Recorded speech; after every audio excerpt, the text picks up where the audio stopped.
بسم اللہ الرحمن الرحیم۔ السلام علیکم ورحمۃ اللہ وبرکاتہ۔ دوستو، ہم اینیمل پلانٹ حیات الحیوان کے ساتھ آپ کے پاس حاضر ہیں۔ آج کا ہمارا موضوع ہے ابابیل۔ ابابیل جمع ہے اور اس کی واحد ابالتن ہے۔ ابو عبید القاسم بن سلام فرماتے ہیں اس کی واحد نہیں آتی، اس کے معنی جماعت، فرقے اور پرندوں کے غول کے ہیں۔ وَأَرْسَلَ عَلَيْهِمْ طَيْرًا أَبَابِيلَ، اللہ تعالیٰ فرماتے ہیں اور آپ کے رب نے ان پر غول کے غول پرندے بھیجے۔ اس آیت کی تفسیر میں مفسرین صحابہ کرام رضوان اللہ تعالیٰ علیہم اجمعین کا اختلاف ہو گیا، اس آیت کریمہ میں کون سا پرندہ مراد ہے۔ چنانچہ سعید بن جبیر رضی اللہ تعالیٰ عنہ فرماتے ہیں کہ ابابیل سے مراد ایسا پرندہ ہے جو اپنا گھونسلہ زمین و آسمان کے درمیان بناتا ہے، اسی گھونسلے میں بچے وغیرہ کی پیدائش بھی عمل میں آتی ہے، اس کی چونچ دوسرے پرندوں کی طرح ہوتی ہے اور اس کے بازو کتے کے بازو کے مشابہ ہوتے ہیں۔ حضرت اکرمہ رحمہ اللہ نے فرمایا کہ وہ ہرے رنگ کے پرندے تھے جو دریا سے نکل کر آئے تھے اور ان کے سر درندوں کے مانند تھے۔ ابابیل سے مراد کسی مخصوص پرندے کا نام نہیں ہے بلکہ غول اور جھنڈ کو کہا جاتا ہے۔ ابابیل ایسی جمع ہے جس کا واحد نہیں ہے۔ تاریخ میں لکھا ہے کہ جب ابرہہ نے بیت اللہ کی مقبولیت دیکھی کہ لوگ دور دور سے اس کی زیارت کے لیے آتے ہیں، اس کا طواف کرتے ہیں، تو اس سے رہا نہ گیا۔ لوگوں کی توجہ سے ہٹانے کے لیے اس نے ایک کنیسہ گھر بنایا تاکہ لوگ اس کی طرف متوجہ ہوں، اس کا طواف و زیارت کریں، لیکن لوگوں پر اس کا کچھ اثر نہ ہوا، حتیٰ کہ کسی نے اس کنیسہ میں پیشاب کر دیا۔ نیز مسافروں کی جلائی ہوئی آگ سے چنگاری گرنے کی وجہ سے کنیسہ جلنے لگا۔ یہ سب دیکھ کر ابرہہ کو مسلمانوں کے قبلے پر بہت غصہ آیا، اس نے اسے نعوذ باللہ گرانے کا ارادہ کیا، چنانچہ ہاتھیوں کا ایک زبردست لشکر تیار کیا۔ جو ہی وہ بیت اللہ پر حملے کے ارادے سے بڑھا تو اللہ تعالیٰ نے ان کی ہلاکت کے لیے مخصوص پرندے بھیجے جو کبوتر سے قدرے چھوٹے تھے اور ان کے پنجے سرخ تھے، اور یہ ایسی جنس تھی جو اس سے پہلے دیکھنے میں نہیں آئی تھی۔ وہ پرندے چنے یا مسور کے برابر ایک ایک کنکر اپنی چونچ میں اور پنجوں میں دو دو کنکر دبائے ہوئے تھے۔ چنانچہ ان پرندوں نے وہ کنکر لشکر ابرہہ پر ڈال دیے، جس کی وجہ سے لشکر تہس نہس ہو گیا۔ کنکر لگتے ہی ان کے بدن کو چیرتے ہوئے زمین میں گھس جاتے، بہت سے سپاہی ہاتھی ہلاک ہوئے جبکہ بہت سارے بھاگ گئے، صرف محمود نامی ہاتھی بچ گیا۔ بھاگنے والے تمام لشکری کسی نہ کسی مرض میں مبتلا ہو گئے۔ ابرہہ کو چونکہ سخت سزا دینی تھی اس لیے وہ فوراً ہلاک نہیں ہوا، بلکہ اس کے جسم میں زہر سرایت کر گیا اور اس کا گوشت گل کر گرنے لگا حتیٰ کہ وہ مر گیا۔ محمود نامی ہاتھی کے دونوں بان اندھے اور اپاہج ہو گئے اور مکہ میں ہی رہ گئے۔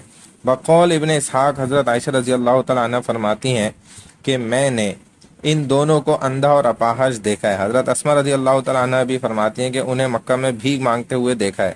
اہل مکہ پر اس واقعے کا بہت گہرا اثر پڑا، جس کی وجہ سے انہوں نے اس سال کا نام عام الفیل رکھ دیا، یعنی کہ ہاتھیوں والا سال۔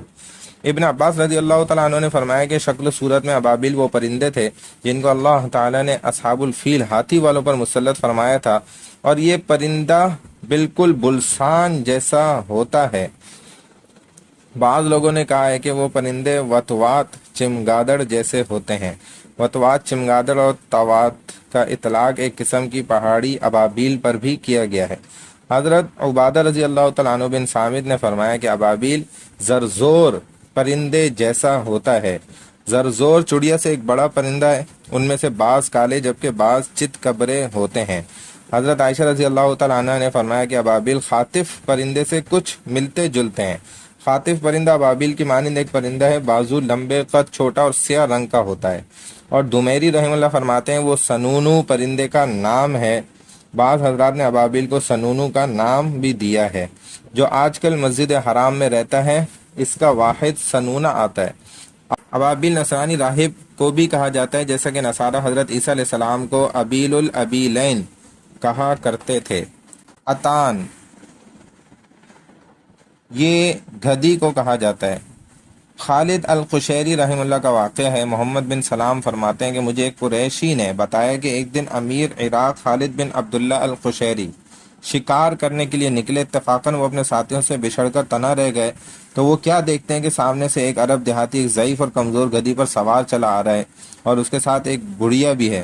اس دیہاتی سوار سے قشیری نے کہا کہ تمہارا تعلق کس خاندان سے؟ اس نے جواب دیا کہ میرے ایک معزز قابل فخر خاندان سے تعلق ہے اور میں اس گھرانے کا فرد ہوں جسے عزت و سطوت ورثے میں ملی ہے۔ قشیری رحمہ اللہ نے یہ سن کر کہا کہ شاید تم قبیلہ مضر سے تعلق رکھتے ہو، اچھا یہ بتاؤ کہ تم اس قبیلے کی کس شاخ سے تعلق رکھتے ہو؟ اس نے جواب دیا کہ میں اس شاخ سے تعلق رکھتا ہوں جو گھوڑوں پر سوار ہو کر نیزہ بازی کرتے ہیں اور مہمانوں کے آنے پر معانقہ کرتے ہیں۔ قشیری رحمہ اللہ نے کہا کہ شاید تمہارا تعلق قبیلہ عامر سے ہے، لیکن آخر اس کی کس ذیلی شاخ سے ہو؟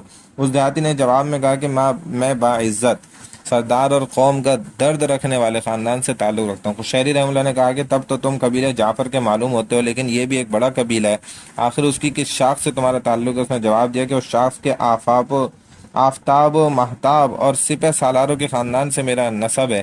قشیری رحمہ اللہ نے کہا کہ تو پھر تم منتخب افراد سے ہو، اچھا یہ بتاؤ کہ تم یہاں کس کام سے آئے ہو؟ اس نے جواب دیا کہ گردش زمانہ اور خلفاء کی بے اعتنائی کی وجہ سے۔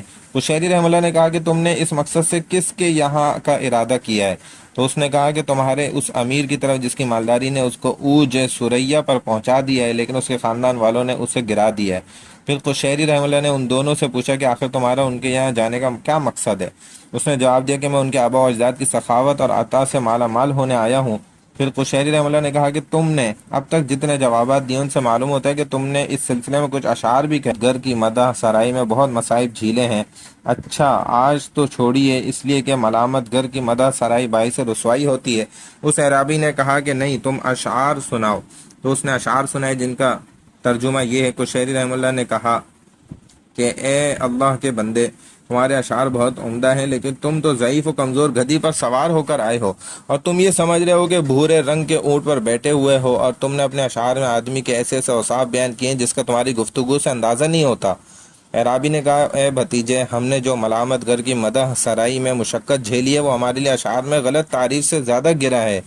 پھر قشیری رحمہ اللہ نے کہا کہ تم خالد بن عبداللہ القشیری کو جانتے ہو؟ تو اس اعرابی نے جواب دیا کہ میں نہیں جانتا ہوں۔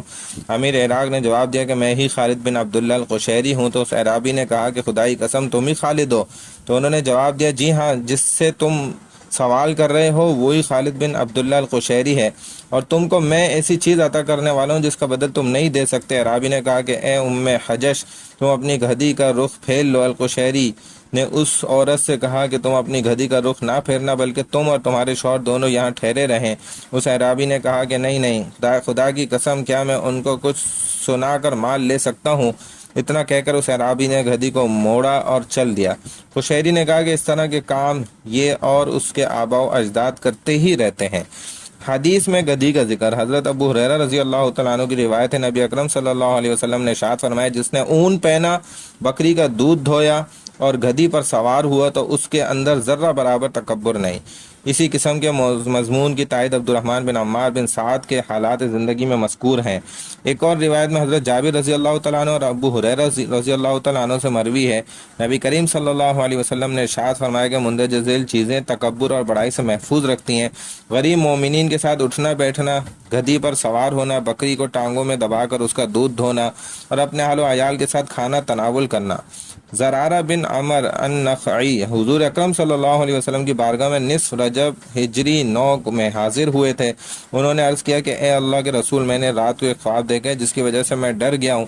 تو آپ صلی اللہ علیہ وسلم نے فرمایا کہ تم نے کیا دیکھا ہے؟ زرارہ نے کہا کہ میں نے یہ دیکھا ہے کہ زمین سے آگ سلگی ہے جو میرے اور میرے بیٹے جس کا نام عمر ہے کے درمیان حائل ہے، اور اس آگ سے آواز آ رہی ہے کہ میرا شعلہ اندھے اور دیکھنے والے دونوں کو جلائے گا۔ حضور اکرم صلی اللہ علیہ وسلم نے زرارہ کو یہ تعبیر سنائی کہ تو نے اپنے گھر میں ایک خوش طبع باندی لے رکھی ہے؟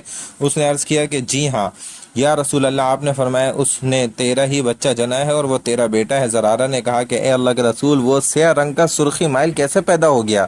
تو آپ صلی اللہ علیہ وسلم نے فرمایا میرے قریب ہو جا۔